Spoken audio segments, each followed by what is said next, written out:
हाँ जी बच्चों, good morning, good afternoon, good evening. जिस भी समय आप ये वीडियो देख रहे हैं उसके अकॉर्डिंग एडजस्ट कर लीजिएगा। आज बच्चों हम लोग स्टार्ट करने वाले हैं ग्रुप 2 का paper number 8 financial management and economic for finance. Group 2 का मोस्ट इंटरेस्टिंग सब्जेक्ट है ये, इंटरेस्टिंग पेपर है ये। और ये पेपर ऐसा है जो आपको इजीली 70 प्लस दिलवा सकता है अगर आप इस पेपर को अच्छे से करेंगे तो। मैंने शुरू में ही आपकी एक्साइटमेंट बढ़वा दी है, मैंने आपको ये रियलाइज करा दिया है कि ये वो सब्जेक्ट है जो आपको एग्जेम्पशन दिलवा सकता है और मेजरली बच्चे इसमें एग्जेम्पशन स्कोर करते भी हैं। तो ग्रुप 2 क्वालिफाई करोगे कि नहीं करोगे, अच्छे नंबर से करोगे, खराब नंबर से करोगे, ये डिपेंड करेगा कि आपका ये पेपर नंबर 8 लास्ट पेपर कैसा जाता है। और बिलीव मी, अगर आपने स्ट्रेटेजिकली इसको ले लिया तो ये आपके लिए सबसे अच्छा जाने वाला पेपर है। आप इससे बहुत बेहद प्यार करेंगे जैसे मैं इस सब्जेक्ट से बहुत प्यार करता हूं। मेरे खुद के सीए इंटर लेवल पे और सीए फाइनल लेवल पे मेरे पास इंटर में 72 स्कोर है आपका कॉस्ट एफएम के अंदर, और फाइनल लेवल में I have scored 77 in SFM. तो आप समझ सकते हैं कि मुझे इस सब्जेक्ट से कितना प्यार है, मुझे ये सब्जेक्ट कितना अच्छा लगता है। और बिलीव मी, आप इस क्लासेस में इस सब्जेक्ट से उतना ही प्यार करने लगेंगे जितना मैं करता हूं। तो पहले हम ये समझ लेते हैं हमारा करिकुलम क्या है, कैसा पेपर आएगा एग्जाम के अंदर, और उसके बाद आज हम एक इंडक्शन रखेंगे जिसमें हम फाइनेंशियल मैनेजमेंट को जानेंगे। आगे की पढ़ाई नेक्स्ट क्लासेस से शुरू होगी, आज केवल और केवल इंडक्शन होगा। राइट, हम फाइनेंशियल मैनेजमेंट को समझेंगे कि फाइनेंशियल मैनेजमेंट होता क्या है और हम इसके अंदर पढ़ने क्या वाले हैं। सबसे पहले आपको यह समझना है कि एग्जाम का पैटर्न क्या है। आपका जो एफएम का पेपर है ये 60 मार्क्स का है और आपका 40 मार्क्स जो है वो इकोनॉमिक फॉर फाइनेंस का है। राइट, अब ये 60 मार्क्स में आपके पास एग्जाम में 6 क्वेश्चंस आएंगे। 6 क्वेश्चंस आएंगे जिसमें से आपको अटेम्प्ट करने हैं एनी 5। अटेम्प्ट करने हैं 5। 6 क्वेश्चंस आएंगे, 5 अटेम्प्ट करने हैं। एक क्वेश्चन जो है वो आपका ऑप्शन में रहेगा। इसमें क्वेश्चन नंबर 1 जो होगा वो कंपलसरी होगा, और क्वेश्चन नंबर 1 जो कंपलसरी है वो 20 मार्क्स का होगा। और क्वेश्चन नंबर 2 से लेकर क्वेश्चन नंबर 6 तक आपको अटेम्प्ट करने हैं एनी 4। अटेम्प्ट करने हैं एनी 4, और हर क्वेश्चन जो है वो 10 मार्क्स का होगा। तो 4 इंटू 10 दैट विल बी 40। तो टोटल आपके पास 6 क्वेश्चंस आएंगे, 5 अटेम्प्ट करने हैं। क्वेश्चन 1 कंपलसरी 20 मार्क्स का, और बाकी जो क्वेश्चंस हैं उनमें से आपको 4 क्वेश्चंस करने हैं 10 मार्क्स ईच। सर आपने ये नहीं बताया कि इसमें प्रैक्टिकल है कि थ्योरी है। बच्चे, आपका ये जो एफएम का पेपर है वो पूरा का पूरा प्रैक्टिकल है। आपके पास इस सब्जेक्ट में एफएम के अंदर टोटल 10 चैप्टर्स हैं। आपके पास एफएम में टोटल 10 चैप्टर्स हैं, जिसमें से आपके 8 चैप्टर्स जो हैं वो प्योर प्रैक्टिकल हैं और 2 चैप्टर्स जो हैं वो थ्योरेटिकल हैं। तो ये आपका प्रैक्टिकल है और ये आपका थ्योरेटिकल है। तो सर क्या हमें इसमें थ्योरी भी पढ़नी पड़ेगी? ऑडिट, ईआईएस, एसएम में बहुत थ्योरी है, वहां पे हमें रट्टाफिकेशन काफी करना है समझने के साथ साथ। क्या हमें यहां पर भी थ्योरी को रट्टाफाई करना पड़ेगा? नहीं, आपको यहां पे थ्योरी को रट्टाफाई नहीं करना पड़ेगा। उसका रीजन है, आपका जो थ्योरी का क्वेश्चन होगा वो क्वेश्चन नंबर 6 होगा। मतलब आपके question number 1 to question number 5 ये आपके प्रैक्टिकल होंगे, और क्वेश्चन नंबर 6 जो आएगा वो आपका थ्योरेटिकल आएगा। यानी कि अगर आप 8 चैप्टर प्रैक्टिकल के कर जाओ और पहले 5 क्वेश्चन ही अटेम्प्ट करो तो आपको थ्योरी पढ़ने का जरूरत ही नहीं है। और जनरली थ्योरी में आपने जो कॉन्सेप्ट्स पढ़े हैं उसके बेसिस पे थ्योरी के क्वेश्चंस आते हैं। तो इन केस कभी आप किसी क्वेश्चन में फंस जाओ तो उस केस में आप थ्योरी का क्वेश्चन अटेम्प्ट कर सकते हो। तो ऑल टुगेदर मैं कहूं कि यहां पर थ्योरी आपके लिए इंपॉर्टेंट रोल प्ले नहीं करती है। हमें थ्योरी पे फोकस नहीं करना है, हमें पूरा का पूरा इस चैप्टर को प्रैक्टिकल, कॉन्सेप्चुअल, सम्स बेस पे लेकर चलने का है। यहां तक मेरी बात समझ में आई? अब इकोनॉमिक फॉर फाइनेंस की बात करूं तो इकोनॉमिक फॉर फाइनेंस में आपके पास एग्जाम में 5 क्वेश्चंस आएंगे। 5 क्वेश्चंस में आपका क्वेश्चन नंबर 1 जो होगा वो कंपलसरी होगा, और क्वेश्चन नंबर 2 से लेकर क्वेश्चन नंबर 5 में आपको कोई भी 3 क्वेश्चन, यानी 3 क्वेश्चंस अटेम्प्ट करने हैं। यानी कि यहां पर भी आपके पास एक क्वेश्चन की चॉइस है। हर क्वेश्चन जो होगा वो 10 मार्क्स का होगा, यानी कि 1 इंटू 10 10 मार्क्स, 3 इंटू 10 हो गया 30 मार्क्स, टोटल आपका 40 मार्क्स हो गया। मतलब एग्जाम में जो पेपर आएगा सर वो 120 मार्क्स का आएगा, 70 मार्क्स का एफएम का आएगा और 50 मार्क्स का इको का आएगा। 70 में से 60 मार्क्स का हमें एफएम में अटेम्प्ट करना है और 50 में से 40 मार्क्स का हमें इकोनॉमिक फॉर फाइनेंस में अटेम्प्ट करना है। अब मैं आपको बताऊं, इकोनॉमिक फॉर फाइनेंस जो है वो ज्यादा स्कोरिंग है। जैसे आपके पास टैक्स का पेपर है, उसमें इनकम टैक्स भी है और जीएसटी भी है।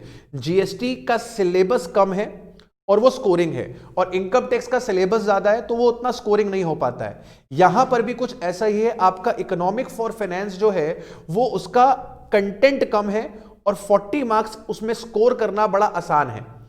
कंपेरेटिवली एफएम भी इजी है, मैं ये नहीं कहूंगा कि एफएम बहुत टिपिकल है, लेकिन कंपेरेटिव टू इको इसका सिलेबस थोड़ा सा ज्यादा है। इसमें आपको 10 चैप्टर पढ़ने हैं और इसके अंदर आपको केवल 4 चैप्टर पढ़ने हैं, मतलब आपका हर एक चैप्टर आपके लिए 10 मार्क्स का है। तो ये तो मैंने बात करी आपके सिलेबस के बारे में।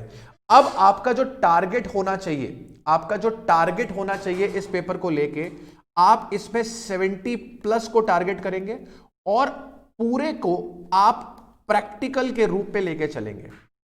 पूरे पेपर को आप प्रैक्टिकल के रूप में लेके चलेंगे। सर आपने एफएम के बारे में तो बता दिया, इको के बारे में नहीं बताया कि इको में क्वेश्चंस कैसे रहेंगे।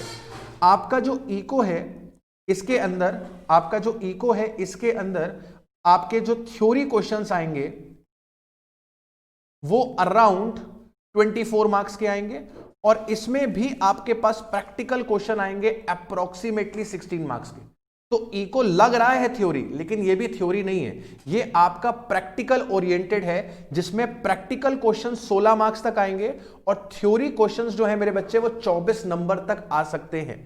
अब इस 24 नंबर में भी अच्छी बात यह है कि आपका हर क्वेश्चन जो है वो 2 से 3 मार्क्स का होगा। मतलब theory question 5 number, 8 number, 10 number में नहीं पूछा जाएगा। थ्योरी क्वेश्चन आएगा तो वो 2 से 3 नंबर का होगा, जिसमें अगर अपन कॉन्सेप्ट लिख देंगे, टू द पॉइंट बात कर देंगे तो हमें मार्क्स मिल जाएंगे। मतलब हमें लंबे लंबे पन्ने भरने की जरूरत नहीं है, फट्टे मारने की जरूरत नहीं है, टू द पॉइंट बात करेंगे तो भी हमें मार्क्स मिल जाएंगे। Right, so this is all about the exam, कि एग्जाम कैसे होगा आपका एफएम और ईएफएफ का। अब हम बात करेंगे फाइनेंशियल मैनेजमेंट की, कि फाइनेंशियल मैनेजमेंट होता क्या है और हम आने वाले 60 क्लासेस में क्या पढ़ने वाले हैं। आइए स्टार्ट करते हैं फाइनेंशियल मैनेजमेंट।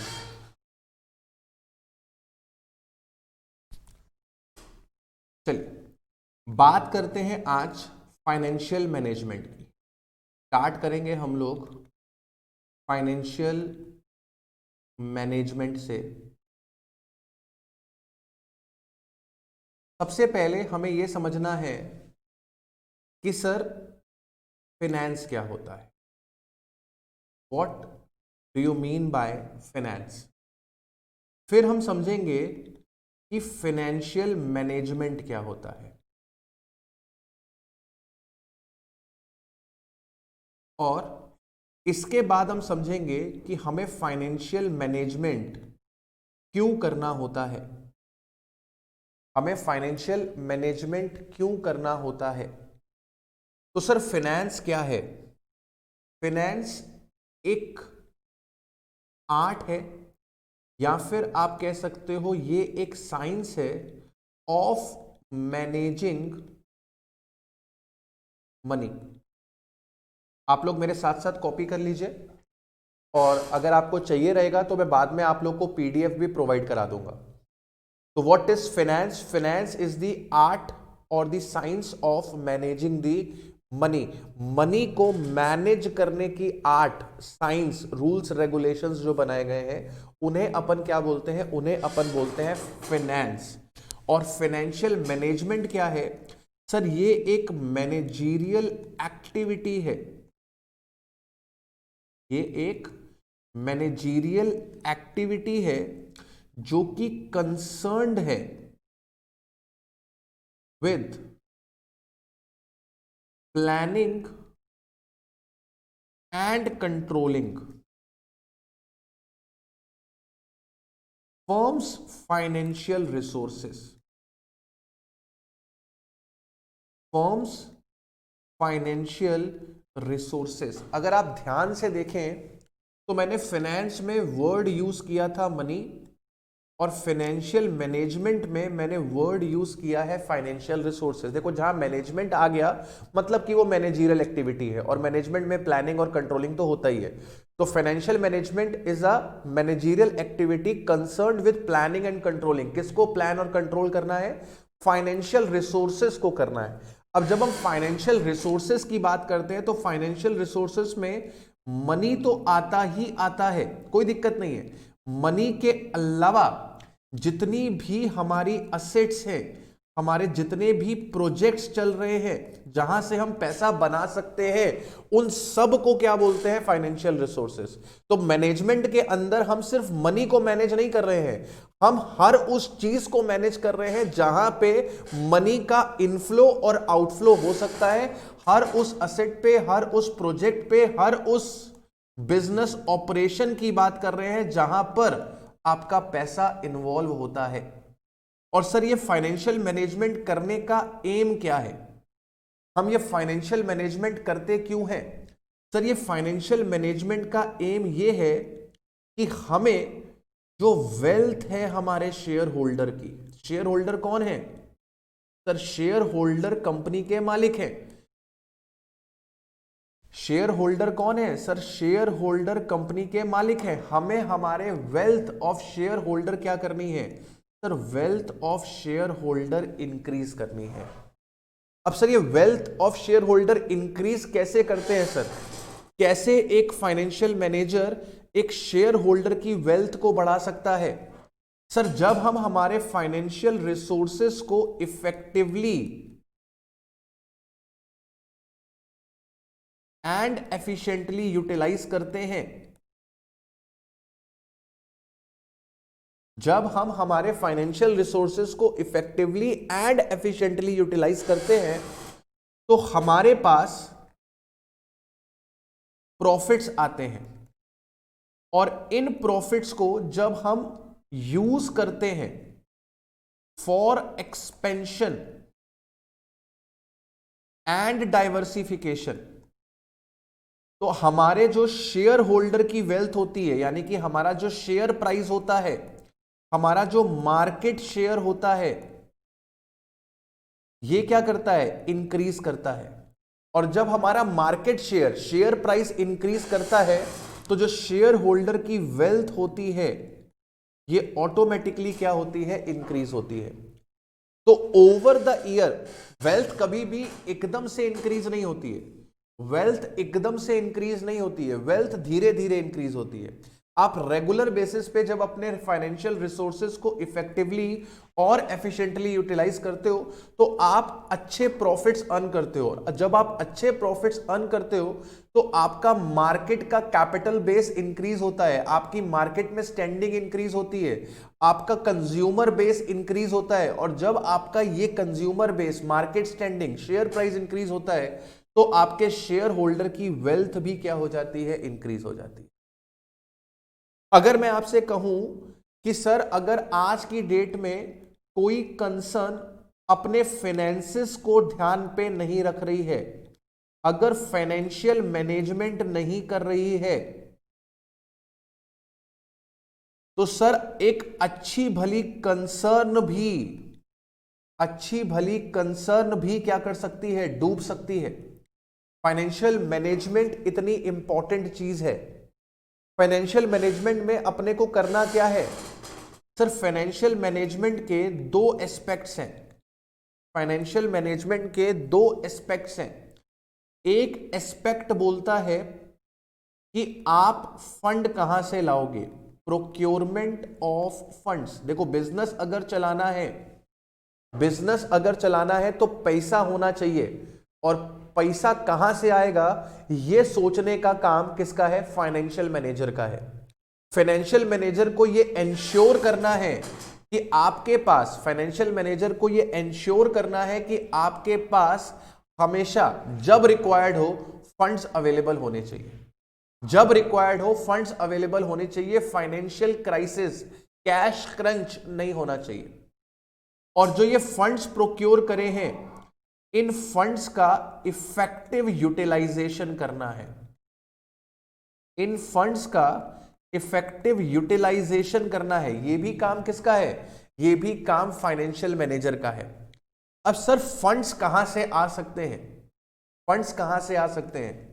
आपने क्लास 11th में जब अकाउंट्स पढ़नी स्टार्ट करी थी तो आपको बताया गया था कि आप अपना पैसा लगाते हो, ओन्ड फंड्स जिसको बोलते हैं, और कुछ पैसा आप मार्केट से उधार पे लेते हो जिसे हम लॉन्ग टर्म डेप्ट बोलते हैं। हम कुछ पैसा अपना उठाते हैं और कुछ पैसा मार्केट से उठाते हैं और इसे अपने बिजनेस में इन्वेस्ट कर देते हैं। अब देखो, कोई भी बंदा जब तुम्हें पैसा देगा, कोई भी बंदा जब तुम्हें पैसा देगा, उसे उस पैसे पे रिटर्न चाहिए रहेगा। जैसे मैं अगर अवलीन को 10 लाख रुपए देता हूं, अवलीन कहती है सर मुझे एक बिजनेस स्टार्ट करना है, मुझे 10 लाख रुपए की जरूरत है, क्या आप मुझे 10 लाख रुपए देंगे? मैंने कहा बिल्कुल दूंगा, क्यों नहीं दूंगा। मैंने अवलीन को 10 लाख रुपए दिए, तो क्या मैं ये नहीं चाहूंगा कि अवलीन मुझे उस 10 लाख पे कुछ रिटर्न दे? जैसे अगर मैं बैंक जाता हूं, बैंक से 10 लाख रुपए का लोन लेता हूं, तो बैंक मेरे से 10% का इंटरेस्ट चार्ज करती है। तो कोई भी बंदा अगर आपको फंड देगा, वो उस फंड पे एक सर्टेन रिटर्न एक्सपेक्ट करेगा। तो आपने जो ये फंड्स उससे लिए हैं, उसे ऐसी जगह पर इन्वेस्ट करना है कि आप वहां से कम जितना कॉस्ट आपको पे करना है वो आप रिकवर कर पाए। ठीक है, तो प्रोक्योरमेंट ऑफ फंड्स जो है वो ओन्ड फंड से हो सकता है और लॉन्ग टर्म डेप्ट से हो सकता है। ओन्ड फंड्स में आपके पास क्या क्या आ सकता है? सर ओन्ड फंड्स में अगर मैं कंपनी की बात करूं तो इक्विटी आती है और प्रेफरेंस शेयर्स आते हैं। राइट, इक्विटी के अंदर हमारे पास दो चीजें आती हैं। एक हमारे पास इक्विटी शेयर कैपिटल आती है और एक हमारे पास रिटेन्ड अर्निंग्स आती है। कोई मुझे बताएगा कि ये रिटेन्ड अर्निंग्स क्या होती है? What are the retained earnings? ये रिटेन्ड अर्निंग्स क्या होती हैं? किसे हम रिटेन्ड अर्निंग्स बोलते हैं? कौन बताएगा? What are retained earnings? मैं सिर्फ आज आपको ओवरव्यू दे रहा हूं, कुछ भी इसके अंदर ऐसा नहीं है कि जो आपका स्टार्ट हो गया है फाइनेंशियल मैनेजमेंट। सिर्फ आपको एक ओवरव्यू मिल रहा है कि हम पढ़ने क्या वाले हैं।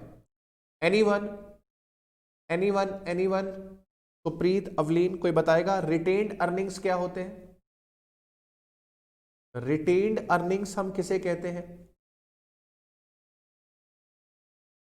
जाग रहे हो, सो गए हो?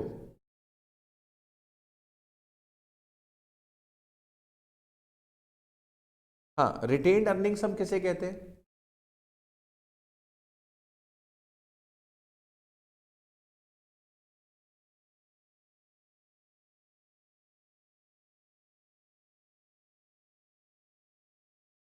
Net income left over. Okay, left over मतलब net income, the earnings which is left over. अच्छा,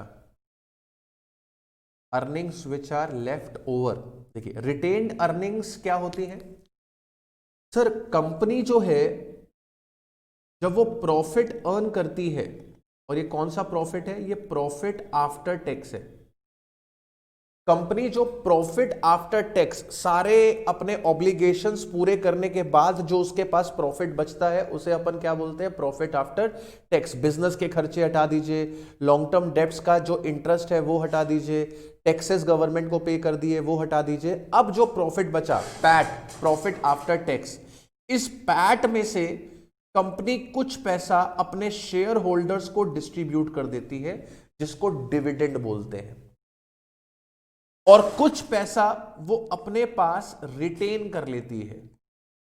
जो आपने पढ़ा होगा कि हमारे रिजर्व्स एंड सरप्लस में चला जाता है, जो रिजर्व एंड सरप्लस में चला जाता है वो रिटेन्ड है। अब जरा ध्यान से सोचो कि कंपनी ने ये पैसा रिटेन क्यों किया था?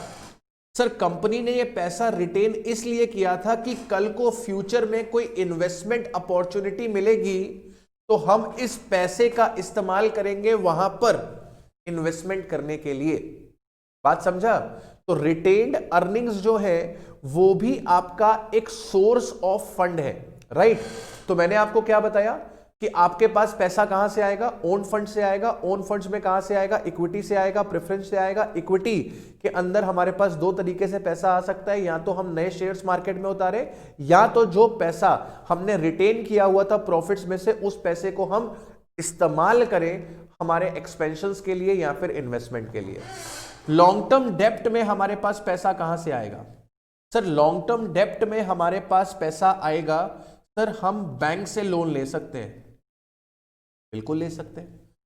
हम डिबेंचर्स इश्यू कर सकते हैं सर, बिल्कुल कर सकते हैं सर। हम बॉन्ड्स भी तो इश्यू कर सकते हैं, बिल्कुल कर सकते हैं सर। कंपनी तो पब्लिक से भी डिपॉजिट ले सकती है, पब्लिक डिपॉजिट्स, ठीक है। All these are sources of long term डेप्ट। और आपको इन सब चीजों के ऊपर क्या पे करना होता है? इन सब के ऊपर आपको इंटरेस्ट पे करना होता है। ओन्ड फंड्स पे आपको क्या देना होता है सर? ओन्ड फंड्स पे हमें डिविडेंड देना होता है। ओन्ड फंड्स पे हमें क्या देना होता है? डिविडेंड, ठीक है ना। इक्विटी और प्रेफरेंस क्या चाहते हैं? इक्विटी और प्रेफरेंस, जो आपके कंपनी का इक्विटी शेयर खरीदेगा, जो आपके कंपनी का प्रेफरेंस शेयर खरीदेगा, वो आपसे क्या एक्सपेक्ट करेगा कि सर आप उसे डिविडेंड दोगे। वो आपसे क्या एक्सपेक्ट करेगा कि सर आप उसे डिविडेंड दोगे। और जो तुम्हें लोन देगा, जो तुम्हारे कंपनी के डिबेंचर्स बॉन्ड खरीदेगा, जो पब्लिक डिपॉजिट देगा, वो आपसे क्या एक्सपेक्ट करेगा? इंटरेस्ट। अब मेरी बात ध्यान से सुनना, तुमने जो ये पैसा रेज किया है, तुमने जो ये पैसा प्रोक्योर किया है, इस प्रोक्योरमेंट की एक कॉस्ट है। इस प्रोक्योरमेंट की एक कॉस्ट है। Procurement of funds involves cost of fund, involve cost of funds। और ये cost of funds क्या है? owned funds के लिए ये डिविडेंड है, और borrowed funds के लिए ये आपका इंटरेस्ट है। बात समझा? बात समझा? अब हमें इन फंड्स का क्या करना है? जो पैसा हमने रेस कर लिया है, इस पैसे का हमें इफेक्टिव यूटिलाइजेशन करना है। क्या करना है सर? इस पैसे का अपने को इफेक्टिव यूटिलाइजेशन करना है। अब ये इफेक्टिव यूटिलाइजेशन कहां पर होता है सर? ये इफेक्टिव यूटिलाइजेशन होता है जब हम पैसा इन्वेस्ट करते हैं असेट्स के अंदर, जब हम पैसा लगाते हैं प्रोजेक्ट्स के अंदर, इसे बोलते हैं इफेक्टिव यूटिलाइजेशन। और पैसा कहां यूटिलाइज किया जाता है सर? पैसा यूटिलाइज किया जाता है डे टू डे ऑपरेशन में। पैसा यूटिलाइज किया जाता है डे टू डे ऑपरेशन में, जिसे आप वर्किंग कैपिटल के नाम से जानते हो। वर्किंग कैपिटल क्या होती है? Current asset minus current liabilities. तो मैंने क्या बोला कि हमने जो फंड्स उठाए हैं, उन फंड्स को हमें यूटिलाइज करना है। और यूटिलाइजेशन कहां होता है सर? लॉन्ग टर्म चीजों पे होता है, यानी कि असेट्स और प्रोजेक्ट पे पैसा इन्वेस्ट किया जाता है, और डे टू डे ऑपरेशंस में पैसा इन्वेस्ट किया जाता है, जिसे हम वर्किंग कैपिटल के नाम से भी जानते हैं। तो सर ये तो यूटिलाइजेशन हुआ। इफेक्टिव यूटिलाइजेशन से आपका क्या मतलब था? इफेक्टिव यूटिलाइजेशन से मेरा मतलब यह था, जैसे मैंने कहा कि अवलीन ने ₹10 लाख बोरो किए, अवलीन ने ₹10 लाख बोरो किए एट 10% इंटरेस्ट पर एनम पे, एट 10% इंटरेस्ट पर एनम पे। अब अवलीन को ये 10,000 रुपए इस तरीके से यूटिलाइज करने हैं, इसको इस तरीके से यूटिलाइज करना है कि ये जो रिटर्न जनरेट करें, वो रिटर्न या तो मोर देन या फिर इक्वल्स टू 10% हो। क्योंकि अगर आप 10% या उससे ज्यादा का रिटर्न नहीं बनाओगे तो नुकसान हो जाएगा ना सर। आपने अगर 10 लाख रुपए बोरो किए हैं 10% के इंटरेस्ट के हिसाब से, सर आपको 1 लाख रुपए का तो इंटरेस्ट देना ही देना है। प्रिंसिपल रीपेमेंट तो दूर है, प्रिंसिपल रीपेमेंट तो अभी दूर है। ये जो 10 लाख रुपए आप इस्तेमाल कर रहे हो, इसकी आपको एक भरपाई करनी है, इसका आपको एक दंड देना है, इसका आपको एक कॉस्ट देना है। और वो दंड, वो कॉस्ट कितने रुपए की है? 1 लाख रुपए की। तो जब तुम ये 10 लाख रुपए यूटिलाइज कर रहे हो तो वहां से रिटर्न कम से कम 10% तो जनरेट करो ना, तभी तो आप 1 लाख रुपए का इंटरेस्ट दे पाओगे। और जब आप ऐसा करते हो, आप 10% या उससे ज्यादा का रिटर्न जनरेट कर पाते हो, तो इसे अपन क्या बोलते हैं? इसे अपन बोलते हैं effective and efficient utilisation of fund.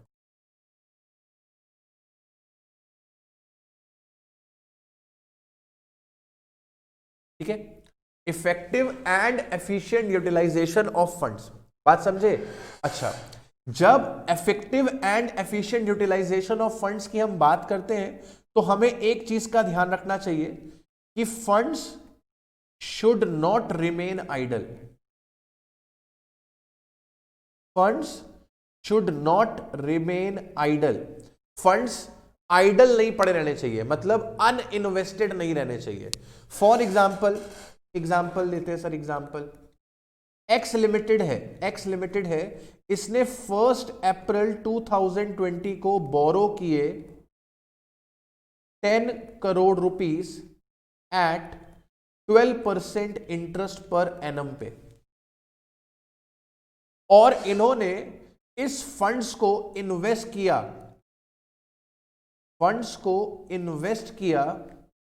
1 दिसंबर 2020 को।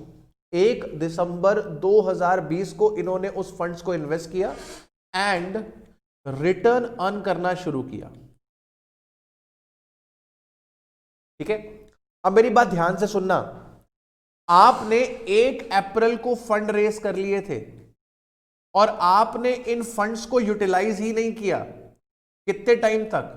सर आपने 1 दिसंबर तक इन फंड्स को आइडल पड़े रहने दिया, मतलब 8 महीने तक 10 करोड़ रुपए आपके आइडल पड़े रहे, यानी कि आपका इसके ऊपर 12% के हिसाब से 8 महीने के इंटरेस्ट का नुकसान हो गया।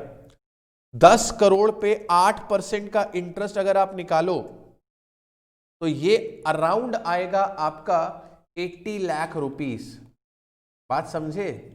तो अगर आपके फंड्स आइडल पड़े हुए हैं तो सर उस पे कॉस्ट तो चल रही है ना, जिसने आपको पैसा दिया है वो तो अपना इंटरेस्ट लेगा, तुम कमाओ चाहे ना कमाओ।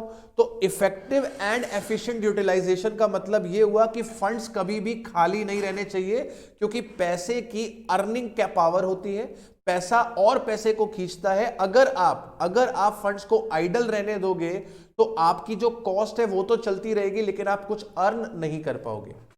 और दूसरा यूटिलाइजेशन ऑफ फंड्स में प्रॉपर यूटिलाइजेशन होना चाहिए। प्रॉपर यूटिलाइजेशन का मतलब सर जितना इन्वेस्टमेंट रिक्वायर्ड है उतना ही पैसा इन्वेस्ट करना चाहिए। जितना इन्वेस्टमेंट रिक्वायर्ड है उतना ही इन्वेस्टमेंट करना चाहिए। अगर उससे ज्यादा अगर आप पैसा इन्वेस्ट कर दोगे तो भी आपका नुकसान है। फॉर एग्जाम्पल आपको वर्किंग कैपिटल रिक्वायर्ड है, आपका जो बिजनेस है उसके हिसाब से आपको जो वर्किंग कैपिटल रिक्वायर्ड है वो 10 लाख रुपए की है, लेकिन आपने वर्किंग कैपिटल मेंटेन कर रखी है 14 लाख रुपए की। आपको वर्किंग कैपिटल बिजनेस के डे टू डे ऑपरेशंस को मैनेज करने के लिए 10 लाख रुपए की जरूरत है, लेकिन आप अपने पास 14 लाख रुपए रख के बैठे हो। पैसा तो आपने इन्वेस्ट किया हुआ है वर्किंग कैपिटल में, लेकिन ये जो 4 लाख रुपए है वो जो एक्स्ट्रा आपने इन्वेस्ट कर रखा है वो आपको कोई भी रिटर्न नहीं दे रहा है। आपका 10 लाख से भी काम चल सकता था, आपने 4 लाख फर्जी फंसा रखे हैं। उस 4 लाख को कहीं और लगाते तो आपको बेहतर रिटर्न मिल पाता। बात समझे? तो फाइनेंशियल मैनेजमेंट के 2 एस्पेक्ट हो गए। एक एस्पेक्ट हो गया कि हमें फंड्स को प्रोक्योर करना है, और दूसरा एस्पेक्ट हो गया कि हमें उस फंड्स को प्रॉपर तरीके से यूटिलाइज करना है। राइट, अब इसके अंदर हमें क्या समझ में आया? सर प्रोक्योरमेंट कहां से होगा? ओन फंड से होगा और बोरोड फंड से होगा। ओन फंड्स वाले क्या मांगते हैं? डिविडेंड मांगते हैं, और जो लॉन्ग टर्म डेब्ट से बोरोड फंड से पैसा लाते हैं वहां पर हमें इंटरेस्ट देना पड़ता है। यानी कि जो भी पैसा हमारे पास आएगा उस पैसे की एक कॉस्ट होगी जो हमें बियर करनी पड़ेगी। तो इस पैसे को हमें एफिशिएंट एंड इफेक्टिव तरीके से यूटिलाइज करना है, ताकि जो पैसा हमने हमारे बिजनेस में इन्वेस्ट किया है उसकी कॉस्ट को हम रिकवर कर पाए, उसकी कॉस्ट को हम रिकवर कर पाए। इस चीज का हमें ध्यान देना है। बोलिए, यहां तक मैंने जो बातें करी हैं आप लोगों के साथ क्लियर हुई आप लोग को? यहां तक की जो बातें मैंने आपसे आज करी क्लियर हुई आपको? बोरिंग तो नहीं लग रहा है आपको सब्जेक्ट? जो मैं समझाना चाह रहा हूं क्लियर हो रहा है?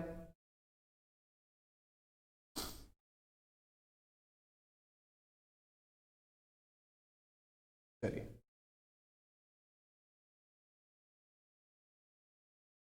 अब जब हम बात मैनेजमेंट की करते हैं, जब हम बात मैनेजमेंट की करते हैं तो मैनेजर का काम क्या होता है सर? मैनेजर का काम होता है डिसीजन मेकिंग का। मैनेजर का काम क्या होता है? डिसीजन मेकिंग का, कि क्या करना है क्या नहीं करना है, डिसीजन लेने होते हैं। तो उसी तरीके से आपके जो फाइनेंशियल डिसीजंस हैं या जो फाइनेंशियल मैनेजमेंट है, उसके अंदर हमें 3 तरीके के डिसीजन लेने होते हैं। इसके अंदर हमें 3 तरीके के डिसीजन लेने होते हैं। एक डिसीजन होता है फाइनेंसिंग डिसीजन, एक होता है फाइनेंसिंग डिसीजन। ये फाइनेंसिंग डिसीजन क्या होता है सर? फाइनेंसिंग डिसीजन होता है कि सर हमारे पास पैसा कहां से आएगा,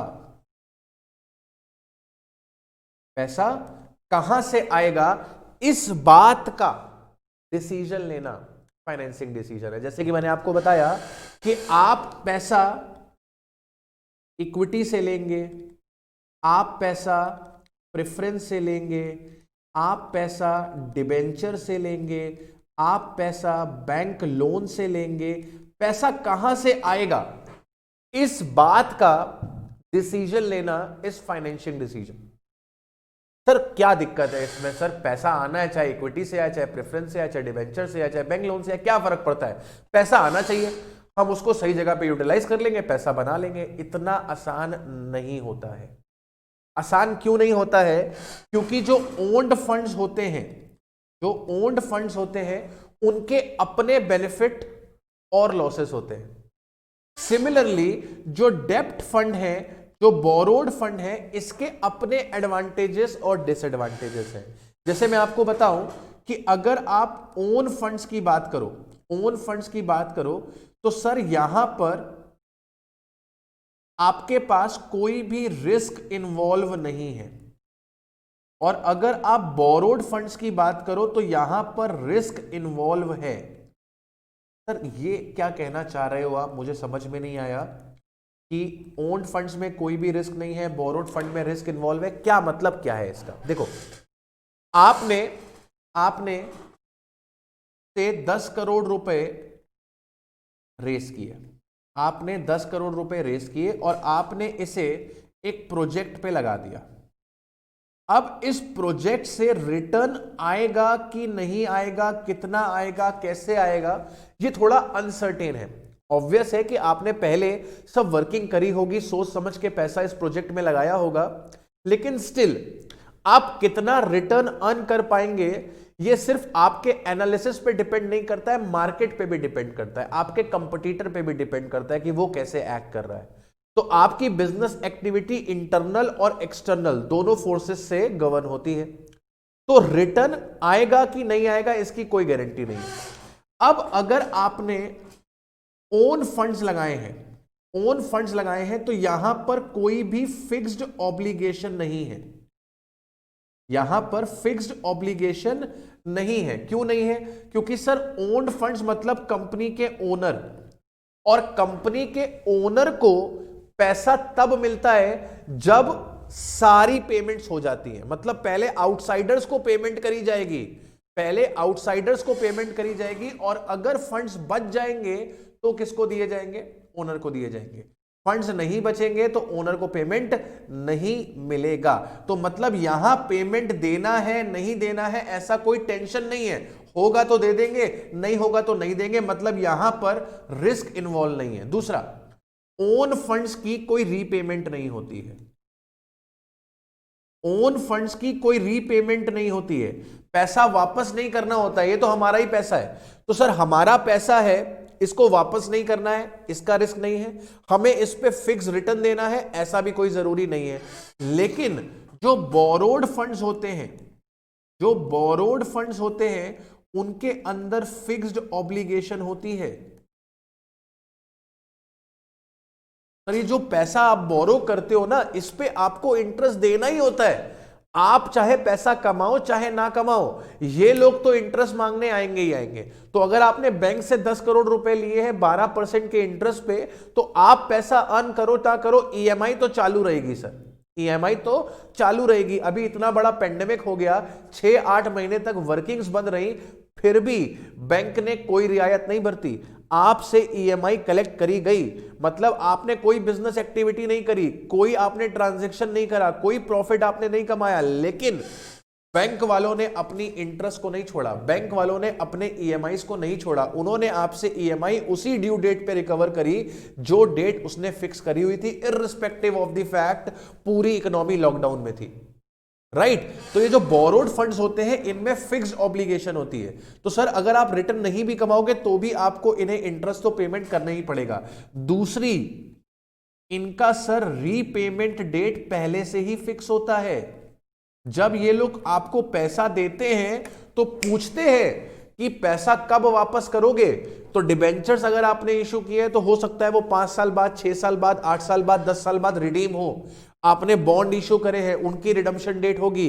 आपने बैंक से लोन लिया है तो रीपेमेंट का एक टेन्योर फिक्स हो जाएगा जिसमें आप फिक्स्ड ईएमआईज पे करेंगे, तो आपका रीपेमेंट होना तय है। तो अगर रीपेमेंट होना है तो सर हमारे पास पैसा भी तो होना चाहिए, तभी तो रीपेमेंट करेंगे। मतलब कि जब आप अपना पैसा बिजनेस में लगाते हो तो उस पैसे पे कोई रिस्क इन्वॉल्व नहीं है, क्योंकि आपको कोई रीपेमेंट नहीं करनी है, कोई फिक्स्ड रिटर्न नहीं देना है। लेकिन जब आप बोरोड पैसा लगाते हो तो उधर आपके पास फिक्स्ड ऑब्लिगेशन भी है, क्योंकि आपको उनको फिक्स्ड रिटर्न देना है, साथ के साथ उनके लोन का रीपेमेंट भी करना है। अब सर रिटर्न की बात करो, रिटर्न की बात करो, या आप यहां पे कॉस्ट की बात करो, मैं कहूं यहां पे रिटर्न की जगह पे आप कॉस्ट की बात करो। ओल्ड फंड्स की जो कॉस्ट होती है वो हाई होती है, लेकिन जो बोरोड फंड्स की कॉस्ट होती है वो लो होती है। सर ये मतलब क्या हुआ हाई और लो का? देखो मान लीजिए मिस्टर जे है, मिस्टर जे ने रिलायंस कंपनी में 10 लाख रुपए के शेयर्स परचेज करें, 10 लाख रुपए के शेयर्स परचेज करें, ठीक है। और इस 10 लाख में इनकी 5% की होल्डिंग आ गई है कंपनी में। इसका मतलब यह हुआ मिस्टर जे रिलायंस कंपनी में 5% के मालिक बन गए हैं। लेकिन मिस्टर जे को पेमेंट कब होगी? सर क्योंकि इन्होंने शेयर्स खरीदे हैं, मिस्टर जे को जो डिविडेंड मिलेगा वो सबसे लास्ट में मिलेगा। मतलब कंपनी अपनी सारी ऑब्लिगेशंस पहले पूरी करेगी और उसके बाद अगर फंड बचेंगे तो मिस्टर जे को मिलेंगे, अदरवाइज मिस्टर जे को कुछ नहीं मिलेगा। मतलब मिस्टर जे ने जो ये पैसा इन्वेस्ट किया है, मिस्टर जे की इन्वेस्टमेंट पे रिस्क बहुत ज्यादा है, पता नहीं पैसा मिलेगा कि नहीं मिलेगा। और जहां पर रिस्क ज्यादा होता है, जहां पर रिस्क ज्यादा होता है वहां पर रिटर्न की एक्सपेक्टेशन भी ज्यादा होती है। तो जिन्होंने आपकी कंपनी में इक्विटी में पैसा लगाया है, जिन्होंने आपकी कंपनी में शेयर में पैसा लगाया है, उनको पेमेंट सबसे आखिरी में होगा, तो उनकी एक्सपेक्टेशन आपसे ज्यादा होगी, वो आपसे ज्यादा रिटर्न की डिमांड करेंगे। और जो डिबेंचर्स होते हैं, जो बोरोड फंड्स होते हैं, इनको सबसे पहले पेमेंट मिलता है, क्योंकि ये तो आउटसाइडर है, इनका जो रिस्क है वो सबसे कम है। रिस्क कम क्यों है? क्योंकि सर हमको तो पैसा मिलना ही मिलना है ना, आप चाहे कमाओ चाहे ना कमाओ, हमें तो रिटर्न मिलना ही मिलना है, मतलब हमारा रिस्क जो है वो कम है, तो इनकी जो रिटर्न एक्सपेक्टेशन होती है वो भी कम होती है। तो ओन्ड फंड्स की कॉस्ट हाई है, बोरोड फंड्स की कॉस्ट लो है। आपको जब फंड्स प्रोक्योर करने हैं, आपको फंड्स प्रोक्योर करने हैं, तो आपको एक ऐसा मिक्स क्रिएट करना है, आपको ऐसा मिक्स क्रिएट करना है जिससे ओवरऑल कॉस्ट ऑफ कैपिटल जो पैसा आपने रेस किया है ना, उसकी ओवरऑल कॉस्ट ऑफ कैपिटल क्या है, सबसे कम आए। इस तरीके का मिक्स आपको बना के चलना है, राइट। इसके बाद अगला डिसीजन जो हमें लेना होता है वो होता है इन्वेस्टमेंट डिसीजन। वो होता है इन्वेस्टमेंट डिसीजन। इन्वेस्टमेंट डिसीजन मतलब पैसा कहां लगाएं, ठीक है। अब जैसे मुकेश अंबानी है, मुकेश अंबानी जी ने जब जियो लॉन्च किया तो उन्होंने 1 लाख करोड़ रुपीस का इन्वेस्टमेंट किया। 1 लाख करोड़ रुपए का इन्वेस्टमेंट किया सर, रातों रात उन्होंने आपके घरों के बाहर फाइबर बिछा दिया और उसके बाद इन्होंने अपना ऑपरेशन स्टार्ट किया और रेवेन्यू अर्न करना शुरू किया। तो सबसे इंपॉर्टेंट डिसीजन होता है कि सर ये जो पैसा लाया है इस पैसे को कहां पर इन्वेस्ट करें, और इन्वेस्टमेंट ऐसी जगह पर करनी होती है जहां से रिटर्न जो आए वो आपका कॉस्ट ऑफ कैपिटल से ज्यादा हो। तो इन्वेस्टमेंट डिसीजन पैसा कहां लगाएं ताकि जो रिटर्न आए ऑन इन्वेस्टमेंट, वो आपकी कॉस्ट ऑफ कैपिटल से ज्यादा हो। जो रिटर्न आए इन्वेस्टमेंट पे वो आपकी कॉस्ट ऑफ कैपिटल से ज्यादा हो, इसे अपन बोलते हैं इन्वेस्टमेंट डिसीजन, राइट। इसके बाद अगला जो डिसीजन हमें लेना होता है वो होता है आपका डिविडेंड डिसीजन। वो होता है डिविडेंड डिसीजन। डिविडेंड डिसीजन एक इंपॉर्टेंट डिसीजन है एक फाइनेंशियल मैनेजर के लिए। आप कितना डिविडेंड पे करोगे इससे आपका market price of share affect होगा, ठीक है। तो आपको एक करेक्ट डिविडेंड डिसीजन लेना है जिससे आपका मार्केट प्राइस ऑफ शेयर क्या करे, इंक्रीज हो। तो डिविडेंड डिसीजन ऐसा होना चाहिए कि आपका मार्केट प्राइस ऑफ शेयर क्या करे, आपका market price of share increase करे, ऐसा डिविडेंड डिसीजन लेना चाहिए। पूरे फाइनेंशियल मैनेजमेंट में इन 3 डिसीजंस के अलावा चौथा कोई भी डिसीजन नहीं है। इन 3 डिसीजंस के अलावा चौथा कोई भी डिसीजन नहीं है। तो आपका जो चैप्टर है, जो आपका ये सब्जेक्ट है फाइनेंशियल मैनेजमेंट, ये आपके इन्हीं 3 डिसीजंस पे टिका हुआ है। तो जो आपका फाइनेंशियल डिसीजन है, फाइनेंस डिसीजन है कि पैसा कहां से आएगा, इस फाइनेंस डिसीजन के लिए हमें कौन कौन से चैप्टर पढ़ने पड़ेंगे। इस फाइनेंस डिसीजन के लिए आपको पढ़ना पड़ेगा कॉस्ट ऑफ कैपिटल। जो पैसा आपने रेस किया है उस पैसे की कॉस्ट क्या है। दूसरा आपको पढ़ना पड़ेगा कैपिटल स्ट्रक्चर। कैपिटल स्ट्रक्चर में आप क्या पढ़ेंगे कि सर हमें कितना ओन्ड फंड्स और कितना बोरोड फंड्स रखना चाहिए जिससे हमारा ओवरऑल कॉस्ट ऑफ कैपिटल कम आए। इसके बाद आप फाइनेंस डिसीजन में पढ़ेंगे लिवरेज। लिवरेज में आप क्या पढ़ेंगे कि कैसे आप अपनी फिक्स्ड कॉस्ट का इस्तेमाल करके अपने प्रॉफिट्स को इंक्रीज कर सकते हैं। इसके बाद इन्वेस्टमेंट डिसीजन आएगा। इन्वेस्टमेंट डिसीजन में आप क्या पढ़ेंगे सर, इन्वेस्टमेंट डिसीजन में आप पढ़ेंगे कैपिटल बजटिंग। कैपिटल बजटिंग में हम क्या सीखेंगे सर, कैपिटल बजटिंग में हम सीखेंगे कि कैसे हमें प्रोजेक्ट को सिलेक्ट करना चाहिए, कहां पर पैसा इन्वेस्ट करना चाहिए, कौन सा प्रोजेक्ट हमें पैसा बना के देगा, कौन से प्रोजेक्ट में पैसा नहीं बनेगा, ये पैसा लगाने से पहले डिसाइड किया जाता है। तो मुकेश अंबानी ने जब जियो लॉन्च किया तो पहले उन्होंने कैपिटल बजटिंग करी होगी कि सर मेरा कितना पैसा इन्वेस्ट होगा, कब मुझे रिटर्न मिलना शुरू होगा, कितना रिटर्न मिलेगा, क्या मैं प्रॉफिट अर्न कर पाऊंगा कि नहीं कर पाऊंगा। ये सारे चीजों को कंसीडर करने के बाद ही मुकेश अंबानी ने 1 लाख करोड़ रुपए इन्वेस्ट किए होंगे। समझे बात। तो कैपिटल बजटिंग में हम सीखेंगे कि कैसे हमें प्रोजेक्ट को सिलेक्ट करना होता है, कैसे हमें प्रोजेक्ट को एक्सेप्ट करना होता है, राइट। इसके बाद अगला, इसी चैप्टर के अंदर आप पढ़ोगे रिस्क एनालिसिस। इसी चैप्टर के लिए आप पढ़ोगे रिस्क एनालिसिस कि सर कौन से प्रोजेक्ट में कितना रिस्क इन्वॉल्व है, क्या उतना रिस्क लेना हमारे लिए जरूरी है कि नहीं है। देखिए हर बंदे की रिस्क टेकिंग पावर अलग होती है और रिस्क के हिसाब से ही रिटर्न मिलता है। अगर आपने अभी ये जो पीछे आई थी स्कैम 1992, अगर वो आपने देखी है तो उसमें एक डायलॉग है, रिस्क है तो इश्क है। तो रिस्क है तो इसका मतलब क्या है कि सर जितना आप रिस्क लोगे उतना आपको रिटर्न मिलेगा, लेकिन हर बंदे की एक रिस्क टेकिंग कैपेसिटी होती है, उससे ज्यादा रिस्क लेना समझदारी नहीं होती है। तो रिस्क एनालिसिस में समझेंगे कि हम जिस प्रोजेक्ट में पैसा लगा रहे हैं वो कितना रिस्की है, हमें कितना रिटर्न दे पाएगी, कितना रिटर्न नहीं दे पाएगी। इसके बाद इन्वेस्टमेंट डिसीजन में हम पढ़ेंगे वर्किंग कैपिटल मैनेजमेंट, कि हमें कितना पैसा वर्किंग कैपिटल में लगाना है। ये चीजें हम सीखेंगे वर्किंग कैपिटल मैनेजमेंट के अंदर।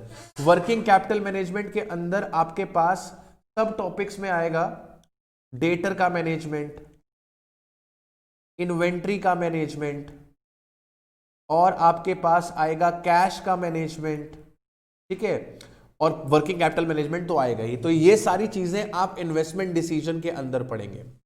इसके बाद अगला जो आपका डिसीजन होता है डिविडेंड डिसीजन। डिविडेंड डिसीजन के अंदर एक ही चैप्टर आएगा और उसका नाम भी है डिविडेंड डिसीजन। Dividend decision.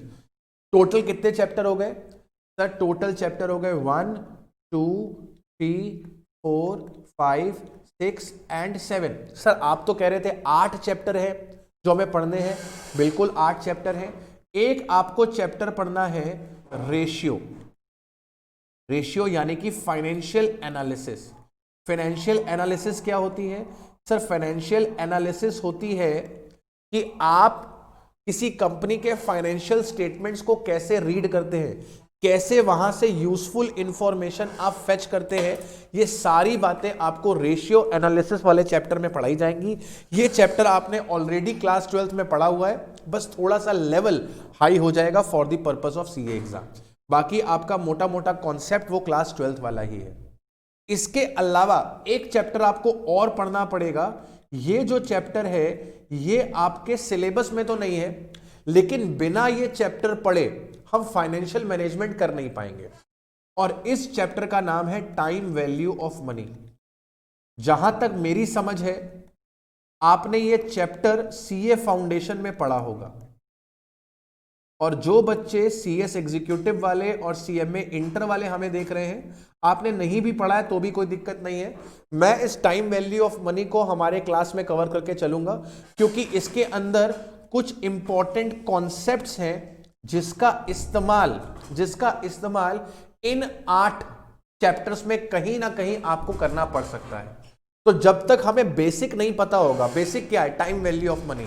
इसके अंदर हम प्रेजेंट वैल्यू कैसे निकालते हैं, फ्यूचर वैल्यू कैसे निकालते हैं, रिटर्न कैसे फाइंड करते हैं जब प्रेजेंट वैल्यू और फ्यूचर वैल्यू गिवन होती है, ये सारी चीजें जब तक हमको नहीं पता होगा, कंपाउंडिंग कैसे होती है, ठीक है ना, ये सारी चीजें जब तक हमको नहीं पता होंगी तब तक हम हमारे इस फाइनेंशियल मैनेजमेंट वाले चैप्टर को कॉन्फिडेंटली नहीं पकड़ पाएंगे। क्योंकि कहीं ना कहीं बीच में एक आध क्वेश्चन आ जाएगा जहां पर टाइम वैल्यू ऑफ मनी की जरूरत पड़ जाएगी, और अगर हम नहीं कर पाए तो फंस जाएंगे।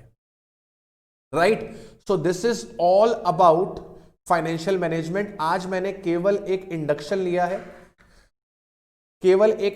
लिया है, डिटेल्ड चर्चा जो होगी वो हम लोग नेक्स्ट टर्न से स्टार्ट करेंगे।